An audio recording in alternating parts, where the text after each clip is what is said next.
আল্লাহ বললেন আফালা ইয়ানজুরুনা ইলাল ইবিলি কাইফা খুলিকাত, উটকে কিভাবে আমি তৈরি করলাম এটা একটু দেখতে পারে না ওরা? আরে উটের দিকে তাকালেই তো ওরা উটের মালিক আমি আল্লাহরে খুঁজে পাবে। উটের কথা আল্লাহ কেন বললেন? উট হচ্ছে এমন আজীব একটা প্রাণী যেটা প্রাণী বিজ্ঞানীদেরকে হয়রান করে দিয়েছে।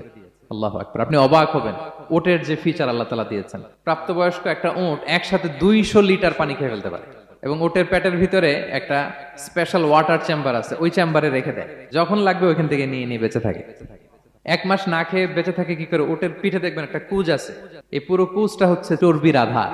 ওটের যখন খাবার থাকে না মরুভূমিতে, মাসের পর মাস যখন চলে, ওই চর্বি থেকে এনার্জি নিয়ে সে মরুভূমিতে চলে, সে না খেয়েও বাঁচতে পারে। আমাদের চোখের মধ্যে যেমনি একটা পাপড়ি, এরকম এক পাপড়ি দিয়ে উটকে আল্লাহ বানায় নাই, ডবল লেয়ারের পাপড়ি দিয়েছে। কারণ মরুভূমির মধ্যে চলতে পথে লু হাওয়া থাকবে, মরুভূমির সাইমুম, বালুর ঝড়, এই ঝড় মোকাবেলার জন্য, লু হাওয়া মোকাবেলার জন্য ডবল লেয়ারের চোখের পর্দা। একটা পর্দা ফেলে রাখে আর একটা খুলে সে হাঁটতে থাকে, তার কিছুই হয় না।